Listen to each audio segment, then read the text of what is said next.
Assalamualaikum warahmatullahi wabarakatuh. Sahabat-sahabatku semua, semoga sahabat-sahabatku semua di luar sana dalam kondisi sehat walafiat. Di dalam video ini saya akan berbagi pengalaman terkait bagaimana kita bisa mengonsumsi informasi secara proporsional. Sebab kita sadari semua saat ini dengan adanya internet, setiap orang yang memiliki gawai handphone seperti ini ya, bisa menyerap informasi dari manapun. Di dalam persoalan-persoalan tertentu, informasi itu menjadi overload. Bahkan susah untuk memilah apakah ini informasi yang benar, informasi yang sumir, atau informasi yang benar tapi dianggap keliru, atau betul ini informasi yang betul-betul hoax. Fenomena penularan virus corona di dunia itu juga memunculkan banyak sekali hoax. Dulu saat corona ini muncul, ada di Wuhan ya, setidaknya yang muncul di media massa yang saya ikuti, masyarakat kita di Indonesia masih sebagai penyimak begitu ya, atau penonton. Tetapi begitu virus ini masuk ke Indonesia, juga menyebar ke negara di dunia, masyarakat kita di sekitar kita mulai overload informasi soal corona ini, baik yang sifatnya pencegahan, yang sifatnya protokol, yang sifatnya isu-isu, bahkan dari berbagai sudut pandang tentang corona ini ada, termasuk salah satunya dari sudut pandang agama. Maka kalau kita lihat di media sosial, penyikapan kita terhadap virus corona ini, apakah ini masuk ruang ikhtiar, apakah ini masuk ruang tawakal, ini menjadi diskusi yang sangat menarik untuk diikuti. Tetapi saya di dalam video ini ingin berbagi bagaimana kita bisa terhindar atau setidaknya tetap tenang atau rileks atau santai ya, sesaat menghadapi berbagai macam informasi dari luar, dengan tetap kita mengikuti perkembangan terbaru dari penularan virus corona. Sebab mulai beredar kan unggahan-unggahan di media sosial, misalnya pesan dari psikolog, saya nggak tahu ini benar apa tidak juga, karena ini juga saya ikuti dari grup WA. Kalau mau tidak pusing, kalau Anda tidak ingin pusing, tinggalkan saja media sosial. Ini dalam konteks corona. Tetapi apa bisa masyarakat sekarang meninggalkan media sosial? Masyarakat yang memang saben hari komunikasinya dengan menggunakan gawai. Apakah bisa? Dimanapun dia menggunakan HP, klik media sosial, klik grup WA, klik WA pribadi, semuanya ada informasi. Nah,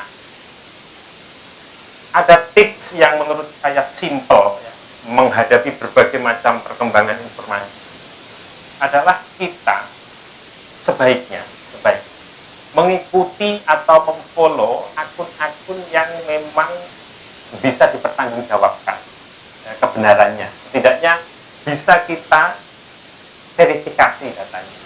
Contoh, kita mengikuti atau membaca informasi dari media arus utama, baik online maupun cetak.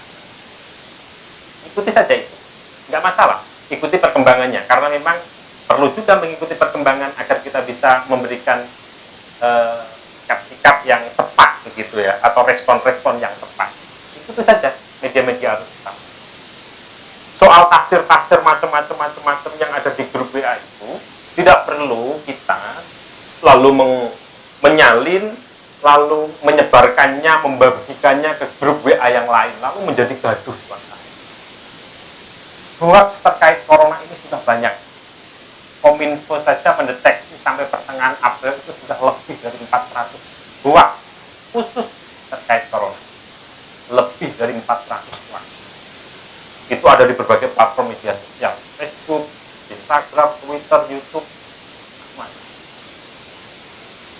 Dan Kominfo tidak bisa langsung memblokir itu, tidak bisa. Yang dilakukan pemerintah adalah biasanya dengan menemui pemilik atau pengelola platform media sosial. Misalnya kepada Facebook, pemerintah akan menyampaikan, oh ini ada konten yang hoax, minta direkomendasi agar dihapus. Tetapi penghapusan itu otoritasnya ada pemilik platform, misalnya Facebook, atau Instagram, atau Twitter, atau YouTube. Dan kenyataannya tidak semua, belum semua yang disampaikan oleh pemerintah itu benar-benar dihapus dari media sosial. Jadi masih banyak yang beredar di tengah-tengah. Nah, itu bagian dari yang bisa kita lakukan. Bagaimana agar informasi-informasi yang tidak penting yang membuat masyarakat panik itu kita stop. Karena itu bagian dari yang meresahkan masyarakat. Apalagi di tengah penyebaran virus corona seperti ini, hoax itu bisa membuat orang panik sehingga menurunkan imunitas seseorang. Sebetulnya hoax ini adalah berbarengan dengan sejarah umat manusia. Ada sejak dalam zaman dulu. Kunane kuno sudah ada. Sejak zaman Nabi, hadis-hadis terkait hoax ini ada semua. Kalau kita lihat di Sahih Muslim, ada satu hadis yang secara khusus ya, karena seperti ini. Ini ada di Sahih Muslim halaman 109. An Abi Hurairah qala Rasulullah sallallahu alaihi wasallam, innallaha yarda lakum salatan wa yakrahu lakum salatan. Allah meridhoi 3 hal dan membenci 3 hal. Yang diridhoi Allah 3 hal itu apa? Antang buduhu wa la tusyriku bihi syai'an. Engkau menyembah dan tidak menyekutukannya. Wa antang tasqimu bihablillahi jami'a, dan tetap berpegang kepada tali agama Allah. Wa la tafarraqu, dan tidak bercerai-berai. Lalu 3 hal yang dibenci itu apa? Wa yakrahu lakum qila wa qala. Kemudian wa kasratus su'al wa idha'atil mal. Di dalam kitab Al-Minhaj, syarah dari Sahih Muslim, Imam Nawawi menerangkan secara khusus tentang salah satu yang dibenci, qila wa qala. Itu disebut sebagai turut campur dalam kabar orang lain, atau terlalu mendalami info-info yang beredar yang disampaikan di grup WA, gitulah kira-kira ya. Bahasanya al-khawd bi akhbarin nas. Jadi terlalu masuk ke dalam ruang-ruang yang tidak jelas. Maka Imam Nawawi di dalam syarah Sahih Muslim itu, di kitab Al-Minhajnya itu, lalu mengetengahkan hadis berikutnya, hadis lain ya maksud saya, yang juga terkait. Hadis diriwayatkan dari Hafiz bin Asim, qala Rasulullah sallallahu alaihi wasallam, kafa bil mar'i kadiban ayyuhaddzitsa bi kulli ma sami. Cukup seseorang itu dianggap sebagai seorang pendusta jika dia ayyuhaddzitsa bi kulli ma sami, menceritakan apa-apa yang didengar. Dalam hal ini dijelaskan memang sesuatu yang belum terverifikasi kebenarannya. Data itu masih mentah, masih simpang siur. Bahkan apalagi mungkin hoax. Cukuplah orang yang seperti ini dianggap sebagai seorang pendusta. Saya ingin berbagi kepada sahabat-sahabatku semua, bagaimana kita bisa mengerem diri kita, keluarga kita, teman-teman kita semua, sahabat-sahabat kita semua, bisa terhindar dari 2 hal, yaitu memproduksi hoax atau menyebarkannya.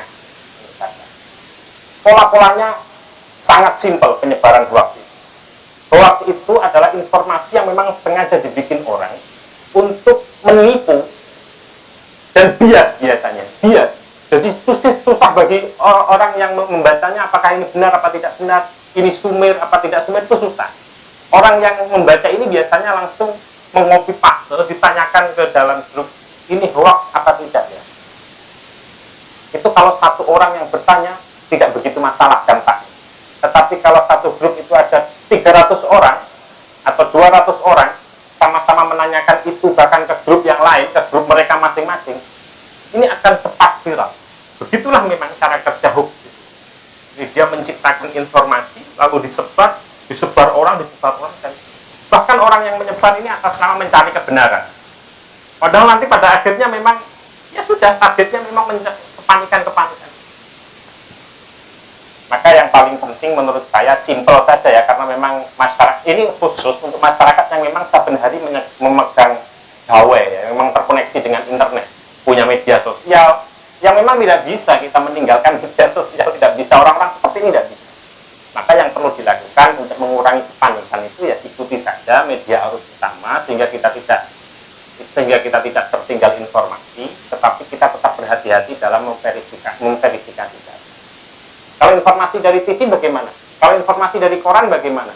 Kalau informasi dari media arus utama online bagaimana? Menurut saya itu lebih baik daripada kita mengikuti sumber-sumber informasi yang tidak jelas. Karena media massa itu punya kaidah-kaidah jurnalistik yang memang sudah disepakati mekanismenya, dan apabila ada keberatan dari masyarakat bisa menanyakannya langsung ke media ini.